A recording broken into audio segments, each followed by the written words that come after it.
Les chantiers sont la marque de commerce du président Macky Sall, comme on le voit dans cette publicité.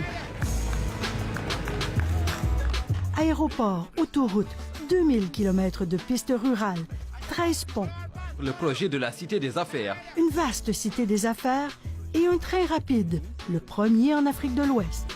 Il y a la rapidité, le confort, il y a également la sécurité. Le problème, disent les opposants, c'est que tous ces chantiers n'ont pas fait baisser un taux de chômage très élevé. Plus de 45% de ces jeunes, pour ceux qui ont une formation, ne peuvent pas accéder au marché de l'emploi. Et ça crée une situation de mal-vivre extraordinaire, dont une bonne partie tente l'aventure en prenant les pirogues de fortune pour aller en Europe ou le désert. À 44 ans, Ousmane Sonko est le plus jeune candidat dans cette présidentielle. Ancien inspecteur des impôts et lanceur d'alerte, il a été congédié pour avoir dénoncé la corruption.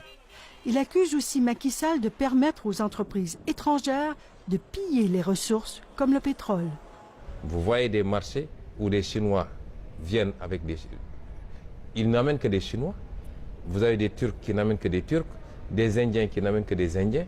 Et la jeunesse sénégalaise est là à pourrir au chômage.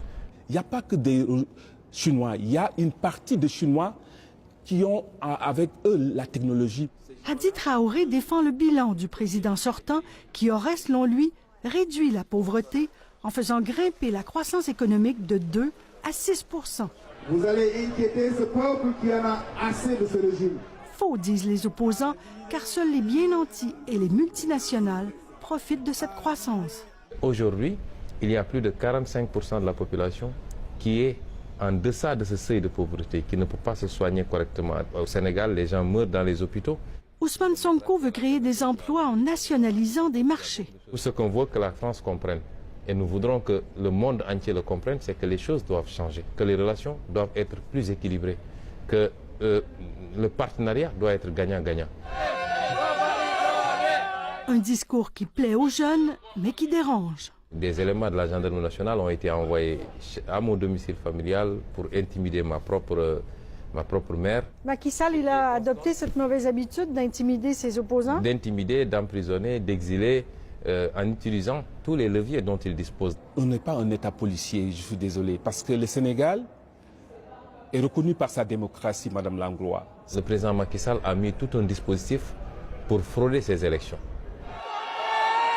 Des opposants soupçonnent le président de prendre les moyens pour l'emporter dès le premier tour, car les candidats les plus populaires ont été écartés.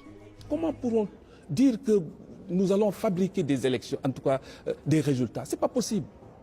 Dans d'autres pays peut-être, mais au Sénégal, l'opinion ne pourra plus se laisser faire. Les élections se font régulièrement et le meilleur gagne. Des Sénégalais s'inquiètent car il est rare qu'une élection équitable à 5 candidats donne une victoire au premier tour. Ici Sophie Langlois, Radio-Canada, Montréal.